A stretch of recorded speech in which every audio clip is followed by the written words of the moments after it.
윤석열 대통령이 선포한 비상계엄이 6시간 만에 해제됐지만 정치권은 거센 후폭풍에 휩싸이는 모습입니다. 네, 관련 내용 이재동 기자, 윤기찬 변호사와 자세히 짚어보겠습니다. 안녕하세요. 어서 오십시오. 안녕하세요. 먼저 어젯밤에 굉장히 저는 전화를 많이 받고 문자도 많이 받았는데 갑작스럽게 이제 계엄령이 발표되면서 많은 분들이 놀라고 또 해제까지도 많은 시간이 좀 걸렸습니다. 여기에 대한 좀 시간적 순서를 먼저 들어보겠습니다. 이재동 기자 어떻게 진행이 됐죠? 네, 일단 어젯밤에 윤석열 대통령의 비상계엄령 선포가 이뤄진 시간이 바로 어젯밤 10시 28분이었습니다. 당시에 뭐 기자들은 물론이고요. 대부분의 참모진들마저 사전에 몰랐던 아주 갑작스러운 발표였는데요. 이후에 그 국회 경내 진입이 막혔고 그렇기 때문에 야당 의원들이 계속해서 국회로 그 비상소집령이 내려지면서 모여들긴 했지만 경찰이 국회 정문을 막아서면서 국회 곳곳에서 대치와 충돌이 일어났습니다. 그때가 약 밤 11시 정도였고요. 이제 자정쯤에는 무장한 계엄군이 국회 본청 의원들이 모여 있는 국회 본청으로 이제 진입을 시도를 했었거든요. 이 무장한 군인과 또 진입을 막기 위한 국회의원들 또 보좌진들이 이렇게 대치가 되면서 그 사이에 몸싸움이 벌어지기도 했고요. 또 일부 군 병력 같은 경우에는 그 본관 2층의 유리창을 깨고 본청 건물 내부로 들어오기도 했습니다. 더불어민주당은 이 과정에서 이재명 대표와 국민의힘 한동훈 대표 그리고 우원식 국회의장의 체포 움직임이 있었다 이렇게 주장을 하고 있고요. 그리고 이제 오전 1시가 돼서 본회의에서 결의안이 통과가 되면서 그 후부터 경내 군 병력이 빠지기 시작했고요. 이후 윤 대통령이 추가 담화를 통해서 국회 요구 수용 의사를 밝히면서 긴박했던 그런 상황이 겨우 일단락이 됐었습니다. 네, 한 6시간 정도 시간이 걸렸는데 윤기찬 변호사께서는 어제 있었던 일을 어떻게 보셨는지요? 저도 뭐 깜짝 놀랐습니다. 사실은 이제 비상계엄 처음에 이제 대통령 담화라 그래서 뭐 영수회담을 촉구하거나 아니면은 예산과 관련돼서 어떤 그 조치를 촉구하는 정도의 담화인 줄 알았는데 이제 마지막에 이제 비상계엄 선포라는 단어가 나와서 깜짝 놀랐는데 근데 이제 뒤에 조금 더 이해가 안 되는 부분은 이제 비상계엄을 선포를 하게 되면 이제 비상조치가 뒤따라야 되고 그 비상조치를 통해서 얻고자 하는 목적이 이제 분명하게 돼야 되는데 사실 이번 비상계엄 선포로 인한 그 얻고자 하는 목적이 그렇게 뚜렷하게 보이진 않았어요. 제가 볼 땐. 그리고 지금 정기국회 중이거든요. 그러니까 정기국회 중이기 때문에 실제 국회가 열려 있는 상태입니다. 그래서 언제든지 국회에서 그 의결을 통해서 해제 요구를 할 수 있는 상황이에요. 그리고 또 의원들이 들어가는 것 자체는 또 막지 않았단 말이죠. 그렇다면 수시간 내에 해제 그 계엄 해제 요구가 의결될 것이라는 점을 알고 있었음에도 불구하고 막지 않았어요, 사실은. 그리고 만약에 이거를 어떤 긴급 조치 내지 비상대권을 행사해서 실질적인 조치를 끌어내려고 했으면 아마 12월 10일 날 정기국회 끝나고 나서 그럼 3일의 임시회의 소집 요구 기간이 필요합니다.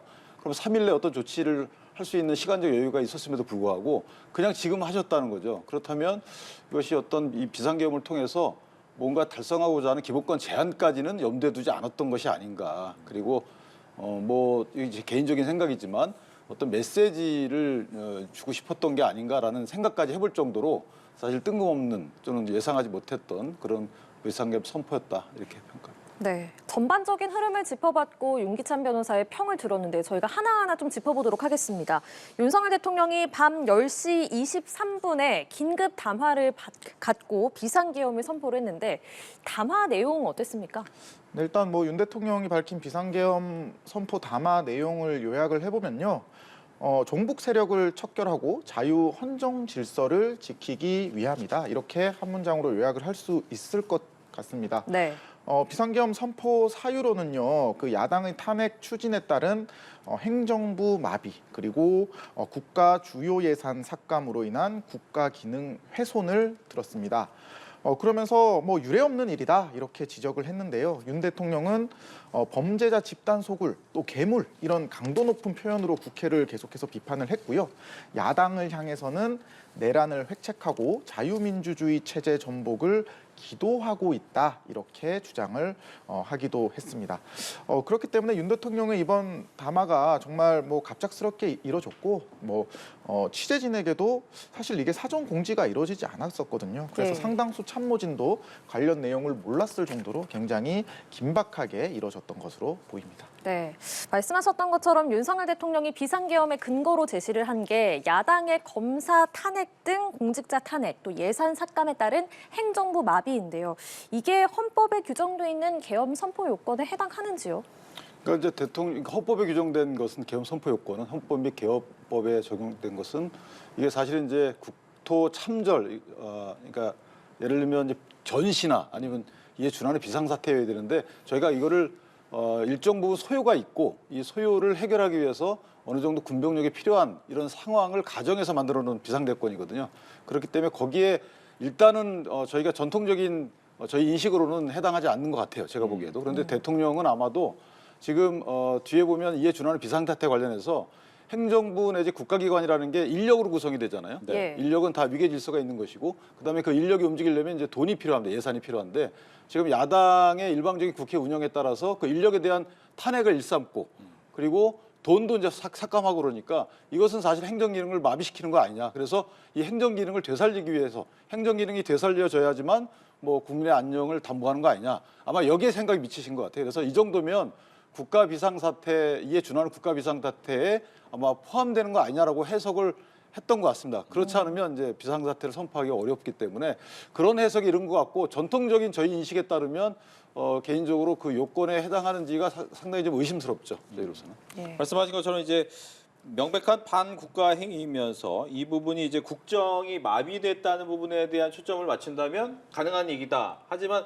명확하게 이제 규정상과는 약간의 차이는 있을 수 있다 이렇게 보는 건가요? 그렇죠. 저희가 이게 비상대권이기 때문에 비상대권이라는 것은 일반적인 사법심사의 대상이 잘 안 돼요. 그러니까 저희 대법원 판례에 따르더라도 예를 들면 비상계엄 선포 요건을 충족했는지 여부 이것들에 대해서는 사법자제를 합니다. 정치적 심사하지 행위다. 않고. 그렇죠. 네. 예전에 12.12 사태 때도 그거를 심사한 것이 아니고 실제는 그 이면에 숨어있는 다른 목적이 있는 경우 예를 들면 내란의 목적이 있다든가 아니면 권력 찬탈의 목적이 있다든가 이것이 다른 구성 조건에 해당하는지에 대해서는 심사를 하는데 이 비상계엄 선포 요건에 해당하는지 여부에 대해서는 사법자제를 합니다. 그러니까 이게 대통령이 판단할 때 이게 과연 비상계엄의 요건에 해당하는지 여부에 대해서 적절한 판단하는지 여부는 그 자체에 대한 사법심사를 하지 않아요. 다만 만약에 이게 내란죄에 해당한다고 누군가 고발하거나 또는 사법부가 관여하게 되면 네. 그 내란죄 구성 조건에 해당하는지는 이건 심사하죠. 그리고 탄핵 소추가 돼서 헌법재판소에서 심사할 때는 그건 또 다른 문제죠. 이것은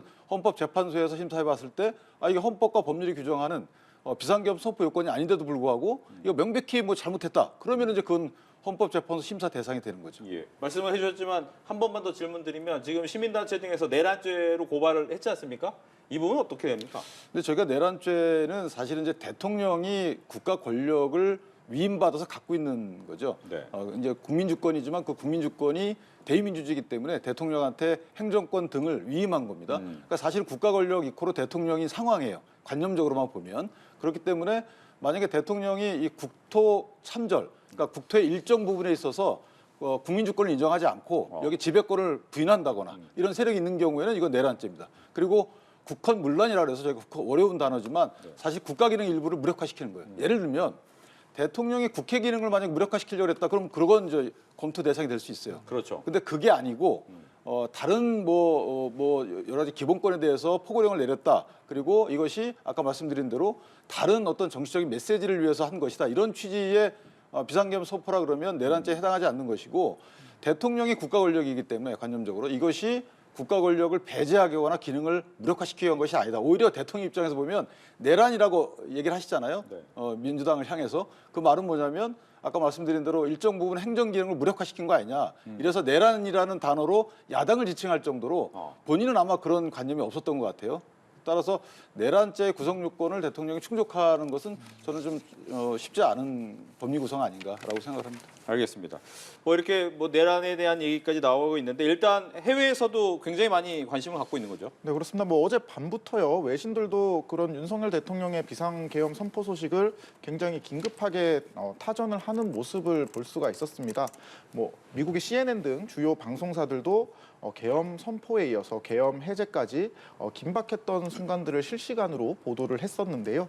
로이터 통신 같은 경우에는 윤 대통령의 발언을 속보로 잇따라 냈고 그러면서 1980년대 이후 민주적이라고 여겨온 한국에 큰 충격파를 던졌다. 이렇게 보도를 했었습니다.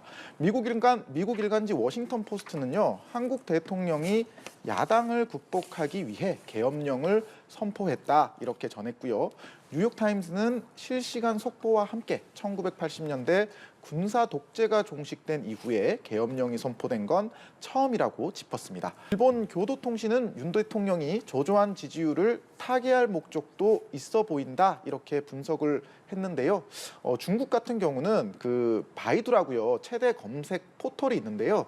여기서 우리나라의 비상계엄 선포 소식이 계속해서 그 검색어 1위에 올랐거든요. 그만큼 중국인들도 우리나라의 이번 이 사태에 대해서 굉장히 높은 관심을 두고 있다 이렇게 볼 수가 있을 것 같습니다. 네.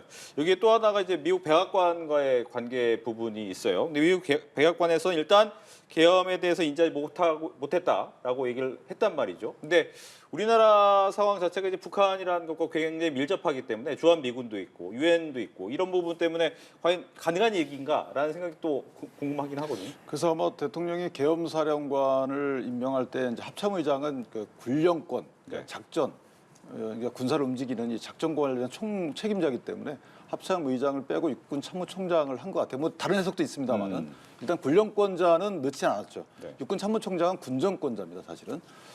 그런 의미가 하나 있고 그다음에 만약에 계엄 선포의 원인 사실이 저희가 알고 있는 것 이외에 뭔가 급박한 다른 사정이 있다 그러면 그거는 이제 외교적인 문제가 될 수 있어요. 뭐 북한의 급변 사태가 예상돼서 계엄 선포한 것이다라고 아직 저희가 알지 못하지만 그런 사정이 있다면 그리고 또 하나는 대통령에 대한 여러 정치권에서 탄핵 논의가 시작이 돼서 대통령 임기와 관련된 여러 가지 이제 리스크가 있다 그러면 이것도 외교적 문제가 되지 않겠습니까? 그러니까 지금 정권이 만약에 조만간 끝나고 다른 정권이 들어올 가능성이 있다 그러면 이것도 미국 등 다른 외국과의 관계에서는 상당히 민감한 문제를 보는 거죠. 이런 두 가지 측면에서 외국에서는 아마 주시하고 있지 않을까 이런 생각을 하고 있습니다. 예, 계엄 선포가 우리나라 국회 대통령실에서도 아주 극비리에 진행이 된 거잖아요.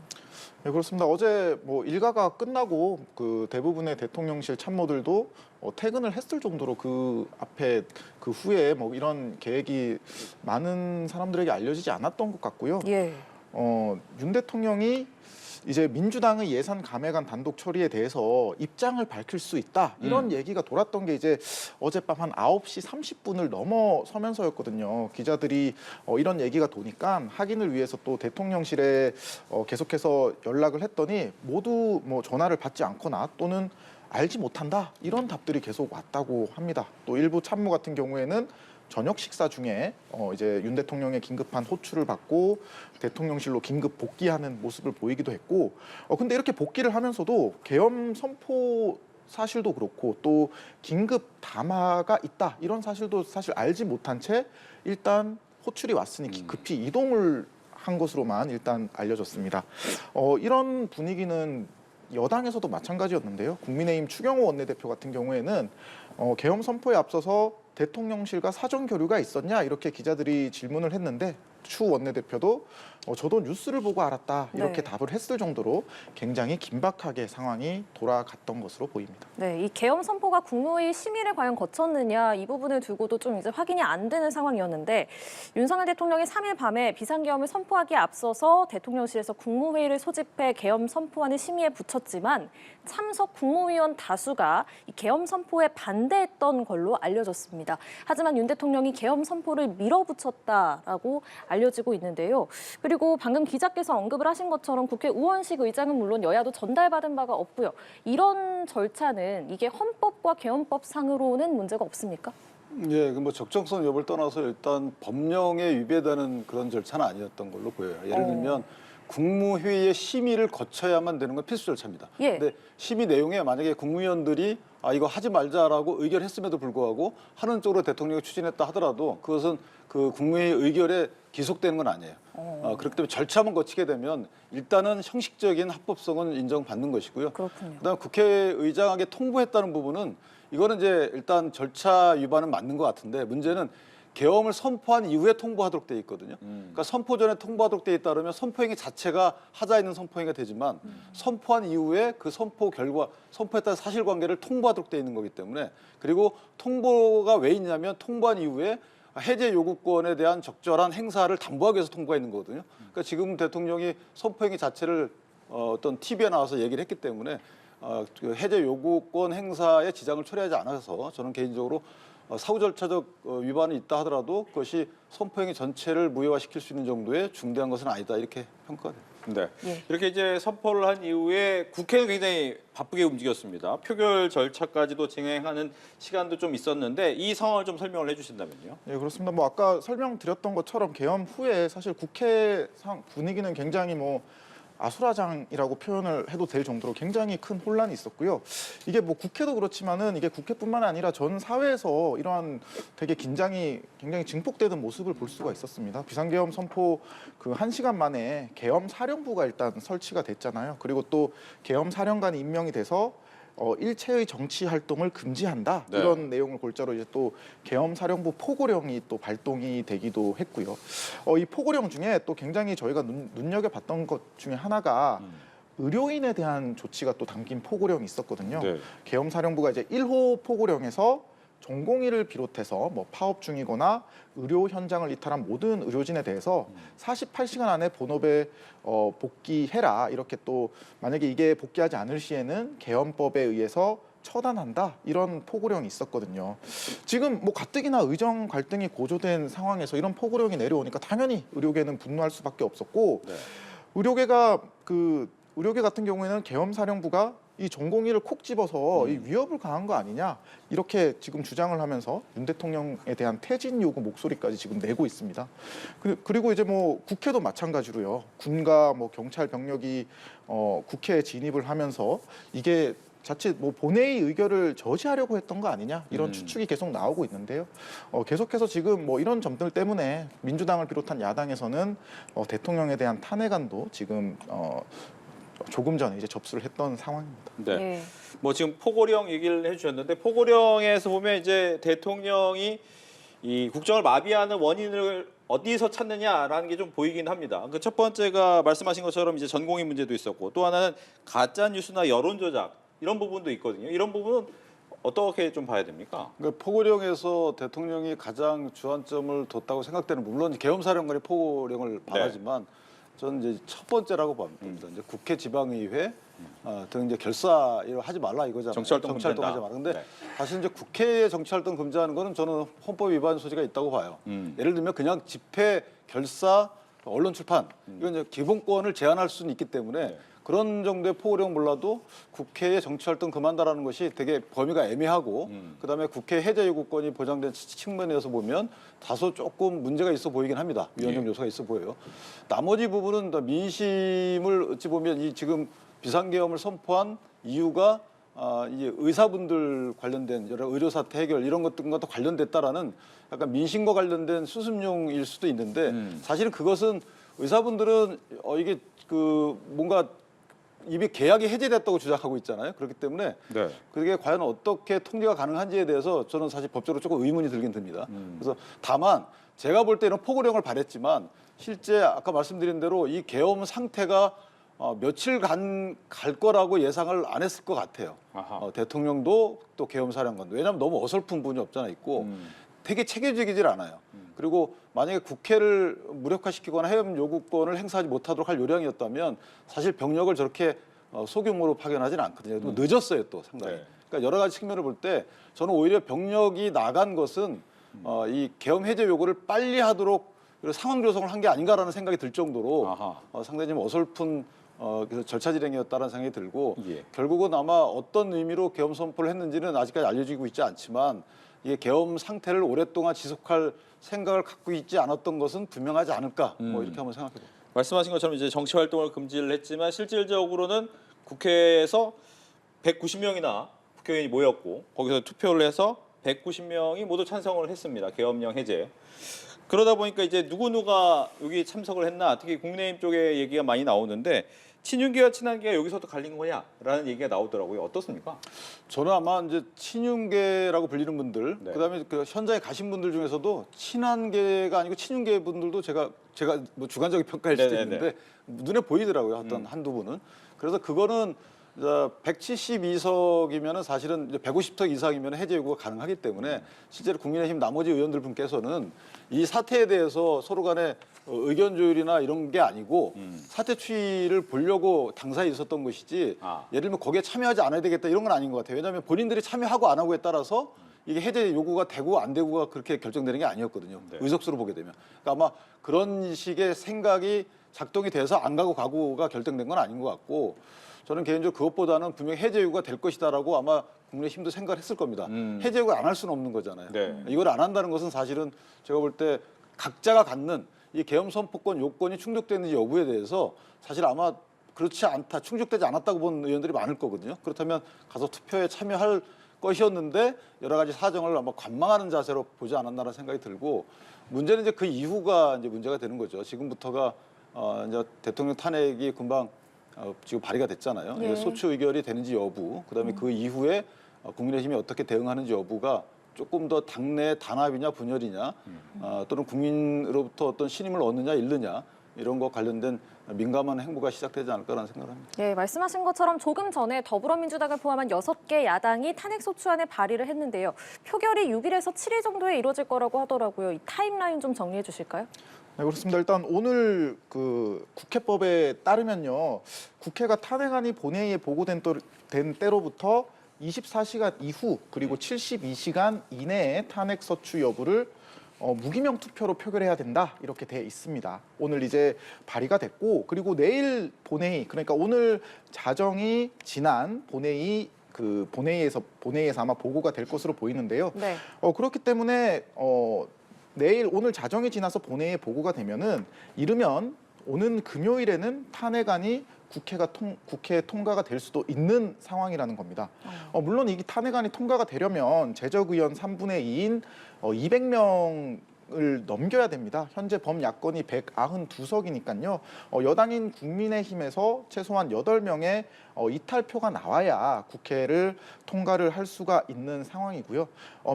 만약에 이 탄핵 찬성표가 200명을 넘겨서 이제 윤 대통령에 대한 탄핵 심판이 절차가 진행이 될 경우에 윤 대통령은 헌재의 헌법재판소의 탄핵 심판 결정이 나올 때까지 직무가 정지가 되게 됩니다. 예. 예전 사례를 보면요. 박근혜 전 대통령 때는 지난 2016년 12월에 국회에서 탄핵 소추안이 가결된 적이 있었는데 그때는 약 석 달 동안 직무가 정지됐던 적이 있습니다. 네. 윤기찬 변호사께서는 탄핵 타임라인 어떻게 예상하세요?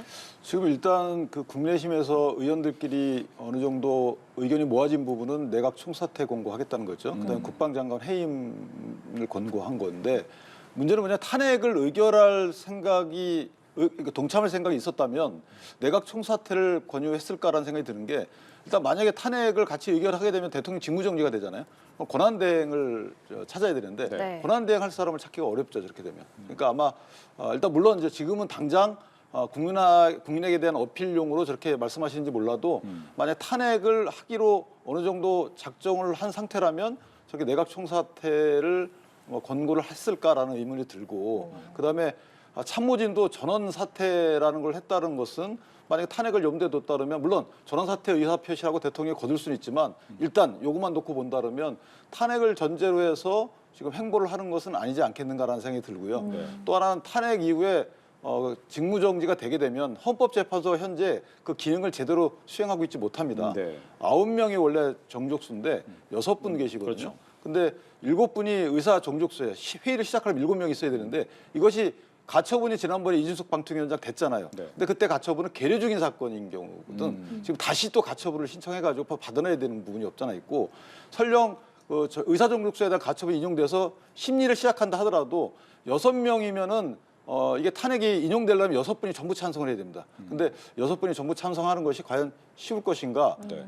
또는 다음 3명이 임명될 때까지 기다리게 되면 심리 기간이 길어지겠죠. 그만큼 국정 공백이 커지기 때문에 이런 부분은 좀 상당히 여당에서 고민하는 지점이 아닐까 이런 예. 생각을 합니다. 네, 말씀하신 네. 것처럼 이제 여러 가지 고민이 있겠지만 뭐 야당에서는 지금 뭐 이 부분에 탄핵안에 대해서 이제 탄핵안을 내놨습니다. 하지만 문제는 탄핵을 처리하기 전에 일단 하야 얘기를 먼저 꺼냈거든요. 하야 먼저 하고 거기에서 안 하면 탄핵을 처리하겠다라고 하는데 이렇게 진행하는 이유는 어디 있습니까? 일단 원래 야당 입장에서는 저희가 볼 때는 대통령 탄핵이 궁극적인 목적이었죠. 그러니까 대통령 탄핵을 통해서 대선을 빨리 치르는 거 또는 그래서 심지어 개헌 얘기를 하면서 4년 임기단축. 중임제를 네. 하면서 임기단축 1년 하고자 했던 거잖아요. 네. 하야, 그다음에 탄핵, 그다음에 임기단축 개헌 이 세 부분이 공이 찾아보면 대선을 빨리 치르자는 거죠. 그렇기 때문에 대선을 빨리 치르자는 목적은 하야에 있고 탄핵인데 네. 만약에 탄핵을 했다가 뭐 탄핵 소추는 될 수 있을지 몰라도 또는 소추도 안 될 수도 있죠. 네. 소추가 안 될 수 있는 리스크, 그다음에 소추가 된 이후에 헌법재판소에서 기각되게 되면 그다음에 사실은 이제 야당 입장에서는 더 이상 할 수 있는 게 없잖아요. 그렇기 때문에 그런 리스크를 가장 해증하는 방법을 하야하죠. 더군다나 이제 하야 같은 경우에는 지금 여당의 입장이 아직까지 명백하지는 않지만 네. 여당의 입장에서도 좀 격앙된 반응이 나오고 있기 때문에 저 하야를 지금 언급하게 되고 그 하야에 대해서 여당이 만약에 동조하게 되면 대통령 입장에서 공공한 처지가 되거든요. 예. 그러니까 탄핵이라는 이런 법적인 절차가 아니고 하야라는 정치적인 절차를 통해서 해결하게 되면 본인들은 훨씬 더 얻고자 하는 게 많고 나중에 역풍을 맞을 가능성이 적죠. 그런 취지에서 주장하는 게 아닌가 싶습니다. 알겠습니다. 대통령의 이 계엄을 해제한 이후에 대통령실이 굉장히 급박하게 움직이고 있습니다. 대통령 본인의 이제 일정도 많이 수년되기도 하고 여러 가지 좀 상황을 설명을 해주신다면요. 예, 뭐 당초 오늘 같은 경우에만 봐도요. 윤석열 대통령이 오늘 오전에 원래 공개 일정이 있었습니다. 오전 10시에 마약류 대응 상황 점검 회의를 주재를 하기로 했었거든요. 하지만 어제 비상계엄 선포의 여파로 이 일정은 연기가 됐고요. 앞으로도 이처럼 이런 비상계엄 사태 여파 때문에 윤 대통령의 일정에 좀 적지 않은 차질이 빚어질 것으로 계속해서 예상이 되는 상황입니다. 이런 가운데 뭐 대통령실 수석 비서관 이상 고위 참모진들은 일괄 사의를 표명을 했습니다. 네. 참모진들은 오늘 오전 정진석 비서실장 주재로 수석 비서관 회의를 열고 일괄 사의를 표명하기로 뜻을 모은 것으로 전해졌는데요. 다만 이들이 일시에 사퇴를 할 경우에 대통령실 기능이 아예 마비가 돼버릴 수 있잖아요. 그렇기 때문에 윤 대통령이 이들의 사의를 모두 수용할지 여부는 아직까지 확인이 되지 않고 있습니다. 네. 하지만 대통령 입장에선 대통령실이라든가 아직 뭐 내각 총상태까지는 아니지만 뭔가 이제 혁신의 모습을 보여야 이 난국을 좀 돌파할 수 있지 않겠습니까? 제 지극히 개인적인 생각인데 네. 대통령 입장에서는 비상계엄을 선포할 때 이미 탄핵으로 돌아올 것이다라는 걸 알았을 것 같아요. 왜냐하면 그렇지 않다 그러면 조금 더 뭔가 소기에 어떤 조치들이 뒤따랐어야 되는데 그렇지 않거든요. 네. 그리고 이렇게 뭐 심지어 6시간 내지 하루 이전에 뭔가 계엄 선포가 마무리가 될 것이다라는 것을 예측을 못했을 리는 없어요. 그렇다면 야당에서 이걸 빌미로 해서 당연히 탄핵으로 나올 것이고 궁극적으로도 탄핵이 소추 의결이 될 가능성도 아마 감수했을 것 같아요. 계산 다 했을 거다. 그 그렇죠. 부분까지. 왜냐하면 네. 지금 야당이 계속 해오는 것이 이제 대통령의 궁극적인 탄핵인데 그 탄핵을 위한 빌드업 차원에서 특검을 계속 주장해 왔고 그다음에 감사원장 탄핵이라든지 검사 탄핵이라든지 심지어는 그 법원에 대한 여러 가지 압박 이런 것들이 다 거기로 연결된다. 물론 이재명 대표에 대한 방탄용도 있지만 그렇기 때문에 대통령이 그럼 내가 직접 책임을 지겠다라는 취지에서 아마 이런 그 탄핵을 감수하는 조치를 했을 가능성도 배제하기 어려워요. 또 하나는 지금 이재명 대표가 그 동안에 이제 민주당에서 뭐 감사원장 등 검사 등 탄핵을 공언하거나 해왔잖아요. 그런데 네. 그 탄핵도 마찬가지 실적 요건을 갖추지 못했다는 게 일반적인 평가가 많았어요. 그럼에도 불구하고 이거 본인들 권한이다라고 해서 행사했단 말이죠. 자, 이런 민주당의 행사에 대해서 국민께 어필하는 정도의 의미도 숨어 있지 않을까. 지금 나는 헌법적 비상대권을 내가 행사한 건데 민주당이 지금 하는 얘기가 똑같이 반대되는 얘기를 하고 있거든요. 그것은 실질적으로 그 요건을 충족하지 못했어. 근데 왜 했어? 위법이야. 이렇게 얘기하고 있거든요. 그러면 대통령이 그런 말씀 안 하고 여당에서 그런 말이 안 나오고 있지만 워낙 엄중하기 때문에 실제 뭐 물론 같이 놓고 비교할 수는 없습니다만은 실제 사안을 놓고 보면 비슷한 사안이에요. 탄핵도 실질적인 요건을 갖추지 못했기 때문에 실제 기각도 됐고요. 그러니까 그럼에도 불구하고 계속 탄핵을 추진하거나 하겠다고 공언하고 있잖아요. 이런 것들에 대해서 국민이 이제 좀 저지해달라. 민주당의 이런 행태도 저지해달라는 의미도 숨어 있지 않을까라는 생각을 좀 해봤습니다. 네. 계엄령 해제 이후에 야당 상황, 민주당 상황도 정리해 주실까요? 일단 민주당 같은 경우에는 윤 대통령을 내란죄로 고발하고 탄핵도 추진하겠다 이런 입장입니다. 조승래 수석 대변인이 오늘 오전 브리핑을 통해서 이렇게 얘기를 했습니다. 위헌적, 위법적 비상계엄을 내란죄로 단죄하겠다. 그러면서요, 윤 대통령과 김용현 국방부 장관 그리고 이상민 행정안전부 장관을 내란죄로 고발하고 탄핵을 추진하겠다고 말했습니다. 네. 계엄사령관과 경찰청장 등 군과 경찰의 주요 가담자도 내란죄로 고발할 방침인데요. 민주당은 오늘 오전 국회에서 열린 의원총회에서도 어제 선포된 비상계엄은 명백한 헌법 위반이라며 윤 대통령의 즉각적인 퇴진을 요구하고 있습니다. 그러면서 윤 대통령이 이를 수용하지 않으면 탄핵 절차에 착수하겠다 이렇게 밝히고 있습니다. 당초 민주당이 원래 오늘 본회의에서 체제감사원장이랑 그리고 이창수 서울중앙지검장 등에 대해서 탄핵 소추안을 표결 처리할 계획이었습니다. 네. 그런데 일단 이런 큰 사태가 터지다 보니까 이를 잠시 보류하기로 했고요. 비상계엄이 해제된 뒤에 윤 대통령의 퇴진에 당력을 집중하겠다 이런 방침인 것으로 보여집니다. 네. 그리고 4달 전에 계엄설을 꺼낸 민주당 김병주 의원 같은 경우에는 반응이 어떻습니까? 제가 잘 못 들은 다시 한번 말씀해 주시겠어요? 예. 민주당 김병주 의원 같은 경우에는 4개월 전에 이미 계엄설을 꺼내지 않았습니까? 예. 예. 김민석 의원. 최고, 예. 김민석 예. 최고위원이 사실 그런 얘기를 했었죠. 지금 정부가 계엄령을 준비하고 있는 거 아니냐 이런 설을 제기를 했었는데요. 그때만 해도 사실 좀 이게 그냥 말 그대로 설에 불과한 반응들이었습니다. 김용현 국방부 장관도 예전 국정감사에서 이런 얘기를 했던 적이 있거든요. 실제로 야당 의원이 그런 계엄 가능성을 묻는 질문에 대해서 이게 현실적으로 쉽지가 않은 일이다. 계엄령 선포가. 그리고 계엄령이 선포가 됐다고 하더라도 이게 국회에서 금방 지금 야당이 다수 의석을 차지하고 있기 때문에 금방 계엄령이 해제가 될 수 있는데 사실 뭐 그렇게 추진할 이유가 없다 이렇게 본인이 여러 차례 얘기를 했었습니다. 그런데 그럼에도 이번에 다시 실제로 계엄령 선포가 이뤄진 데 대해서 김영현 국방장관이 결국 말을 바꾼 거 아니냐 이런 지금 논란도 제기가 되고 있는 실정입니다. 네, 다시 한번 정리를 해드리면요. 민주당은 윤석열 대통령과 김용현 국방부 장관, 이상민 행안부 장관을 상대로 내란죄 고발과 탄핵 추진을 공식화를 했습니다. 이런 상황은 어떻게 보고 계십니까? 일단 내란죄는 물론 이제 수사를 해봐야 되겠지만 내란죄는 성립이 안 한다는 여러 가지 또 의견들도 있기 때문에 다만 또 내란죄 수사 주체가 누가 될지도 고민스러운 부분이 없잖아 있어요. 내란죄 관련돼서 공수처의 수사 대상도 아니에요. 수사범위에 공수처가 들어있지 않고 그다음에 검찰의 수사 대상도 아닙니다. 경제범죄, 부패범죄 등이기 때문에 실제 검사가 직접 수사 개시를 할 수 있는 그 대상 범죄도 아닙니다. 그다음에 경찰이 해야 되는 이런 어려움도 없지 않아 있어요. 그래서 이 부분이 실제 내란죄에 대한 수사를 통해서 해결된다기보다는 이제 탄핵이 주요 쟁점이 되겠죠. 그래서 탄핵에서 소추 의결이 되는지 여부, 그다음에 헌법재판소에서 과연 이것이 파면 결정이 나는지 여부가 오히려 정치권의 화두가 되지 않을까라는 생각입니다. 네.